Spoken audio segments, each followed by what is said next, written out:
दुर्ग जिले में स्थित सिंधी कॉलोनी के एक फिटनेस सेंटर में आज यानी कि 10 दिसंबर की सुबह काफी भीषण आग लग गई। भीषण आग लगने से जिम में रखा लाखों का सामान जल करके खाक हो गया। लेकिन यहाँ पर अच्छी बात ये रही कि किसी के भी जलने या मरने की सूचना अब तक प्राप्त नहीं हुई है।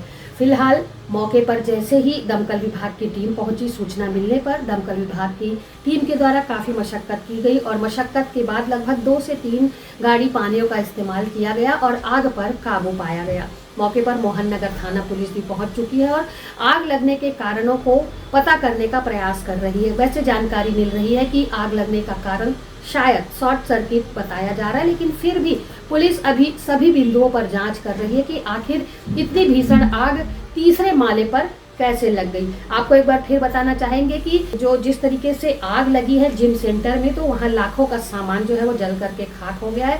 फुटेज के माध्यम से आप देख पाएंगे कि आग कितनी भीषण थी, लेकिन किसी के भी हताहत होने की सूचना अब तक नहीं मिली है। ये सबसे बड़ी अच्छी खबर है। फिलहाल फुटेज के माध्यम से आप देखें कि कितनी भीषण आग लगी है। आग लगने का कारण शॉर्ट सर्किट है, लेकिन इस पर अभी पूरी पड़ताल की जा रही है। पड़ताल के बाद ही स्पष्ट हो पाएगा कि आग लगने का कारण क्या है।